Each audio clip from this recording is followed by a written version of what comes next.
Welcome to Fusion Occupational Health Management Referrals. What is OH? Occupational health is about keeping people safe, healthy and well in work. In simple terms, it focuses on preventing work-related health issues, helping employees return to work safely, and promoting good physical and mental health. Occupational health helps ensure staff can do their jobs effectively and comfortably while staying healthy and supported. The key benefits of occupational health: reduced absence rates. Early intervention and medical assessments help identify and address health issues before they lead to long-term absence. Faster return to works. Tailored return to work plans and fitness for work assessments support quicker, safer reintegration of employees after illness or injury. Improved productivity. Maintaining a healthier workforce minimises disruption, improves morale and sustains team performance. Legal and regulatory compliance. Supports businesses in meeting health and safety obligations, reducing the risk of non-compliance and related penalties. And lastly, cost savings. It reduces direct costs such as sick pay and indirect costs such as overtime, recruitment and training for temporary replacements. So what can OH do? Well, we can give an opinion on an individual's fitness for work. We can give advice on workplace adjustments for consideration. We can give advice and support to both your employee and you about managing health at work. We'll provide objective, clear and meaningful advice which is evidence-based. We will help to promote and maintain healthy lifestyles for all colleagues. We also promote risk assessment. There are, however, some things that OH can't do. We cannot police or manage absence for you. We cannot respond to or comment on policy or management issues such as pay or disciplinary action. We cannot send someone home or provide confidential information without consent. We cannot offer a diagnosis or provide treatment, and we cannot decide what is and isn't a reasonable adjustment. That decision is ultimately for management. Occupational health maintains the well-being of employees, preventing and removing ill health and developing solutions to keep staff with health issues at work. OH professionals provide independent advice on staff unable to work due to long-term or short-term intermittent health problems and organisational-wide steps to reduce sickness and absence. The opinion is based on a clinical assessment on what the individual tells the nurse or doctor in line with what the medical diagnosis or symptoms are. It is not a reiteration of what the employee says or wants. If they are one of the same, then that indicates all is as it should be. So, when should you refer to occupational health? Well, firstly, you'd like your referrals to be in line with your sickness absence policy. OH can help with absenteeism, so frequent short-term absences for different reasons, or long-term absences. There may be some performance issues, so it could be that there's been a change in attendance or behaviour, or perhaps health conditions are affecting their ability to carry out their job. You might be looking for some workplace adjustments to ensure that an employee can work safely and effectively. And lastly, you could be looking for advice on whether an employee is fit to work or whether any reasonable adjustments will make it suitable for them to return. Remember, your employee doesn't have to be absent for you to make a referral. Early intervention is key.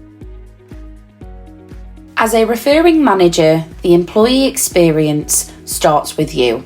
Explain to the employee what the referral process is and why you're referring them. They will also have access to an employee guide once they have been referred. Most importantly, you must get the employee's consent to go ahead with the referral. Make sure you discuss the full contents and nature. Some organisations actually like to complete the form with their employee. If they're at work when their appointment is due, ensure you give them time to attend their consultation. They should be given access to a confidential space free from interruptions and distractions. It is your responsibility to ensure that all of this happens. To help support you with this, we send frequent reminders to the employee. Firstly, we will always confirm the appointment directly with the individual when calling them up to arrange their assessment. When confirmed, you will both receive confirmation of this. Employees will then be reminded the day before and then an hour before their consultation. Be sure to follow up with the employee before their consultation to make sure that they have everything that they need. Please be mindful that cancellations within 2 working days with an occupational health advisor or 5 working days with an occupational health physician of an appointment and not attended appointments are charged in full. Our comprehensive referral form was designed with both the referring manager and our clinicians in mind to help capture all the information required to contribute towards a successful referral. Please take your time to read them and answer them with as much information as possible. Building a referral form is a crucial part of the management referral process. Start with the core information. So, why are you referring the employee? What's the nature of the condition and how does it impact the employee? Provide background information such as sickness absence history, detail any adjustments that have already been made, and details of the range of the duties the employee will be expected to undertake, specifically outlining any tasks that are causing an issue. Attach any documents that are pertinent to the case. This could be a GP fit note or any specialist or GP reports if they are available. If a GP or a specialist report would add value to the consultation, these can be requested through Fusion. It is a chargeable activity and can potentially delay your appointment taking place by 6 to 8 weeks. Other helpful documents might be previous occupational health reports if they've been seen by a different provider, with their consent of course. Photos of work area for roles that are not desk-based. If it's a skin assessment, a COSH assessment is really helpful too. And of course, a job description. Lastly, we want you to make it bespoke to your organisation. We'd like you to outline what adjustments, modifications and flexibility you could reasonably support. We'd also like you to outline what adjustments, modifications, flexibility you cannot support. How long would you like us to facilitate a return to work if it's applicable? And we also ask that you avoid using abbreviations. Referral forms must only contain fact and not opinion. One of the most integral parts of referring an employee is completing the referral form. This is your opportunity as the referring manager to build a clear picture of the employee's circumstances. The assessing clinician will use this information as the foundation for their consultation. As a standard, your OH report will tell you a current view of their health, any ongoing treatment, their opinion on their fitness to work, a medical opinion regarding the Equality Act, and any adjustments or support that is recommended. We've put together a couple of scenarios to walk you through. The purpose of this is to see how you can add value to your referral and get the most out of it by asking the right questions. A head teacher at a school would like to refer a teaching assistant who has had a long period off work due to complications following knee surgery. Their pay benefits have ended and the employee is keen to return to work. The referring manager is particularly concerned about causing any further injury to the colleague due to the nature of their working environment and needs clinical advice to understand if the employee is ready to return to work, and if so, what appropriate measures can they put in place to support the individual. When describing the duties of the position, they've highlighted the initial job titles, so teaching assistant and a lunchtime supervisor. We've next gone into detail of what this role entails such as taking small groups of children in and out of the classroom and helping in the dinner hall supervising the children at lunchtime. We've also highlighted the hours of work. Next, on details, they have outlined the medical condition that is impacting Mrs. Bloggs. She had a knee replacement on the 26th of January, and shortly after the operation she developed complex regional pain syndrome. She has not been able to come back to work since the operation, and her doctor is unable to give a date of when her condition will improve. We're providing details of the current problem and how it is affecting their ability to work. The referring manager has gone into a great length of detail, highlighting the issues at hand. So Mrs. Bloggs has hypersensitivity of the knee. It's impacting her standing as well as her mobility. As a teaching assistant, these are key parts of her role, and she is required to navigate through a busy classroom, supporting, monitoring lunch breaks, as well as leading children into other spaces of the school to support them in a smaller group setting. With her current medical challenges, she's not confident she will be able to do this. You can also see where the referring manager has gone in depth about what adjustments have already been made or at least discussed. They've also highlighted at the bottom what they are unable to accommodate. Things like working from home, teaching assistant duties without permanently reducing Mrs. Blogg's hours, and also no contact with children is not an option for her role.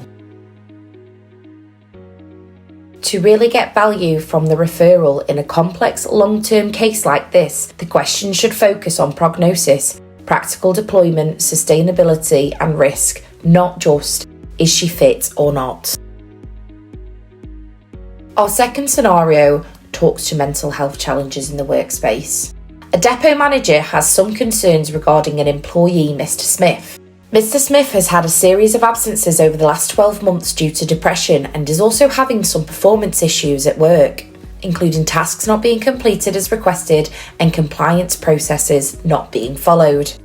Mr. Smith is currently absent from work and has now been signed off as fit by his GP, but before returning, Mr. Smith's manager would like to understand how best to support his employee moving forward and whether redeploying into a role with less responsibility would be better for his mental health. Duties of the position. So Mr. Smith is currently working as a senior traffic dispatcher. He manages daily depot operations, overseeing vehicle routing and driver allocation, as well as service delivery, whilst ensuring strict health, safety and legal compliance. Also handles admin tasks such as timesheets and payroll, optimises routes for efficiency and supporting cost control. Their role is a crucial link coordinating drivers and operations to solve problems and maintain service standards. Prior to this role, Mr. Smith was a driver up until 2018, where he was promoted. So Mr. Smith has depression. It's resulted in a series of absences over the last 12 months, and we've attached his sickness absence history. We're concerned about his performance in work, especially when he's put under pressure. We do believe that work is a contributing factor to this referral, and it associates as a reason for referral as changes in behaviour and performance, as well as mental health. So Mr. Smith has depression, in which he is under the care of his GP. This has been a direct cause of a series of absences over the last 12 months. There are also a number of concerns surrounding Mr. Smith's performance at work, including tasks not being completed as requested and compliance processes not being followed. We have found that when Mr. Smith comes under pressure at work, he is unable to work effectively and complete tasks, and he struggles with his concentration. Mr. Smith has also stated that he experiences memory problems. As Mr. Smith is in a senior role, discrepancies in work can have a significant impact on day-to-day operations as well as the health and safety of other colleagues. This referring manager has gone through great lengths to give us as much detail as possible about Mr. Smith's condition and how it's impacting him in work. With the proposed adjustments in mind and those that are unable to be accommodated, this will significantly help the clinician produce a comprehensive report with actionable advice and recommendations for the individual. In this case, the referral needs to go beyond "is he fit?" and help you decide which role is medically appropriate, how risk can be managed and whether performance management is realistic or harmful. The key is to ask OH to give comparative role-specific and forward-looking advice.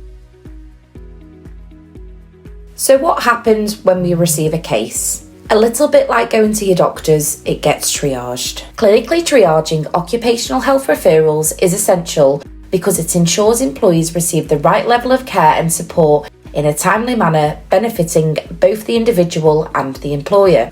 Our triage team has a combined knowledge of over 50 years' experience in occupational health. This knowledge is applied to every single case that is received. They take into consideration all of the information provided in the referral to decide how much time will be required for a consultation, as well as the most appropriate pathway for the case. Whether it's an OHA, an OHP, or even a workplace assessment, their knowledge and experience is invaluable when it comes to supporting your employees. There are 3 different delivery methods in which consultations will take place. So how do the triage team decide what delivery method is appropriate? Most cases will be triaged to telephone consultations because no physical examination of the employee is required. However, there are also a number of other benefits to remote assessments. Most importantly, the content of the consultation and the report remains the same whether face-to-face, video or telephone. There's better access to telephone and video calls, and it can provide far more convenient means of consulting. This method also saves time in commuting and waiting to see clinicians, reduces service costs, reduces patient stress, and also reduces downtime for managers if the person is at work. It means you get speedier advice on return to work and reductions in did not attend appointments, as they're far more convenient to attend. Video calls are favoured where there are complex cases or if an interpreter is needed. Also, where visual observation or eye contact will be beneficial for the consultation. We would also use them if the individual is hearing impaired and lip reading would support them. It may be an employee preference or an employer preference. You can absolutely request for this in your referral form. Video calls are also a great alternative if employees live or work in poor signal areas. Face-to-face appointments are typically held in a network of clinics located across the UK. Face-to-face consultations are generally required for more complex cases where there is a need to have a closer visual observation and examination by an occupational health physician. In these cases, there is often more investigation testing needed to determine their fitness, such as HAVS level 3 or 4, as well as conditions such as complex mental health and cases which require assessments of physical capability. We might also recommend a face-to-face assessment if an individual has a difficulty with hearing and vision and other methods are not appropriate, alcohol and addiction related cases, or if the individual does not have the facility for a video consultation. The next steps of triaging is deciding how much time is needed for the consultation based on the information that you have provided. A standard 60-minute consultation with a nurse is for one health condition. We might need to extend that appointment by an extra 30 or 60 minutes. This is where more than one condition is raised, it's a complex mental health concern, or if it falls under the neurodiversity category. For more complex cases, we might suggest that they need to see an occupational health physician. A standard OHP assessment takes 60 minutes, and this covers one health condition, capability concerns, ill health retirement consideration, and other complex concerns. Just like with a nurse, we may need to consider extending the appointment by 60 or 30 minutes. This is where there are multiple conditions raised. It is complex mental health concerning issues such as PTSD, bipolar disorder, and so on. You may need a capability opinion requiring a more detailed assessment, or the overall nature of the case is quite complex, which requires that detailed assessment. Extended appointments are also required where more than 3 questions are asked and translators are required. Now, the time allocated for appointments is used both for the consultation and report writing. In most instances, this will typically be a 50-50 split, so 30 minutes for the phone call and 30 minutes for report writing. However, on some occasions, you may find that this does not apply. This model allows for a speedy turnaround of your quality reports. Our workplace assessments and specialist referrals are beneficial where a traditional pathway may not be the best way to support your employees. Workplace assessments supported by a physiotherapist are perfect for colleagues who are suffering with an MSK condition that is impacting or being impacted by their duties. Neurodiversity holistic assessments, which are suitable for colleagues who are displaying neurodiverse traits, there's no diagnosis necessary. Pan-disability assessments can support with any health condition such as visual or audio impairments. And DSE assessments supported by an occupational health advisor. These are suitable for your desk-based colleagues who are having MSK issues. And lastly, you might be looking for support from an occupational psychiatrist. This is suitable for colleagues with severe complex and mental health conditions such as psychosis, delusions, significant or irrational behaviour, PTSD or bipolar disorder. If it is one of these assessments that you are looking to have take place, you can just request this on the Medbase portal. There is an abundance of other ways you can support your employees, whether that's through counselling sessions, neurodiversity coaching sessions for employees and managers, assistive technology, or special ergonomic equipment. All can be requested through the portal. So how long will it take for your case to be processed? 1 working day for the case to be triaged. 2 working days for the employee to be contacted. If your case is with an occupational health advisor, also known as a nurse, the appointment should take place within 5 working days. Then, depending on consent, the report will be released up to 2 working days after the assessment has taken place. Referrals that are identified as being required to be assessed by OH physicians, workplace assessments, or specialist appointments will also take 1 working day to be triaged, 2 working days for the employee to be contacted. The appointment should then take place within 10 working days, and then your report will be released no later than 10 working days after the assessment, once again pending on consent. Employees' rights to give consent. There are many stages of the referral process where consent takes place. In the first instance, this happens with you before they are referred. You should ensure the employee fully understands what personal information is being shared with occupational health, including the nature of the referral and its contents. Consent will take place at the time of their consultation, and employees will be asked by the assessing clinician that they are aware that they have been referred, and the consultation is covered by confidentiality laws, except in the case where an individual was deemed to be at risk to others or themselves. Consequences: if the employee joins the appointment and has no knowledge or does not agree with what is on the referral, the call will be terminated and you will be charged. Releasing the report. Consent options are discussed at the beginning and end of the consultation. Employees will have multiple options as to how they give consent, whether it's prior viewing so they can see the report before it is released to management, allowing them to review it and make any factual amendments. They may opt for same time release, that's where you both receive a copy at the same time, or they may just opt to release the report to yourselves. And finally, they may refuse consent. If after the consultation and you've received the report, you have any clarification questions, we may need to reach back out to the employee for consent to release the answers. This is depending on what level of consent they provide at the time of the consultation. And finally, be mindful when sharing the reports internally. You should always check with the employee that they are okay with you sharing this information with other managers. Consent isn't just a one-stop shop, it is an ongoing thing, and referred employees have the right to withdraw consent at any point of the referral process. Our consent procedure has been aligned with the 9th edition of the Faculty of Occupational Medicine. Interpreting your reports. Some key phrases commonly seen in reports are no underlying medical condition contributing to the absences. For short-term absences, this is telling you that there is nothing underlying causing the absence, and therefore you should manage through your normal process.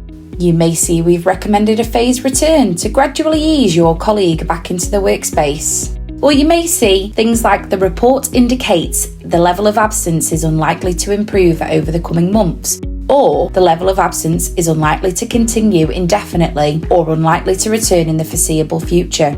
This means the absence is going to be long-term and they are not coming back to work anytime soon. You need to decide if, as a business, you can sustain this level of absence indefinitely, or whether you need to act and manage them out of the business on capability. You would have to consider any reasonable adaptations, if any have been advised, or if redeployment is an option before dismissal. If this case came to a tribunal, you would need to evidence all of your considerations and rationale for your decisions. Equality Act. The advice should be regarded as guidance based upon the clinician's experience and the information available, rather than an opinion that could be later presented as fact. We look at the following when forming our opinion on this. The individual must have a physical or mental impairment. The impairment has a substantial and long-term adverse effect on the individual's ability to carry out normal activities of daily living. The impairment or condition has lasted longer than a 12-month period, or is likely to last longer than a 12-month period. And finally, is likely to recur.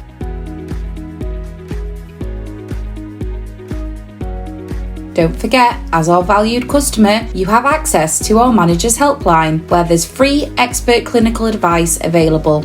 Reach out to our wider teams if you should need support with anything, and get in touch if there are any additional services that we can help you with.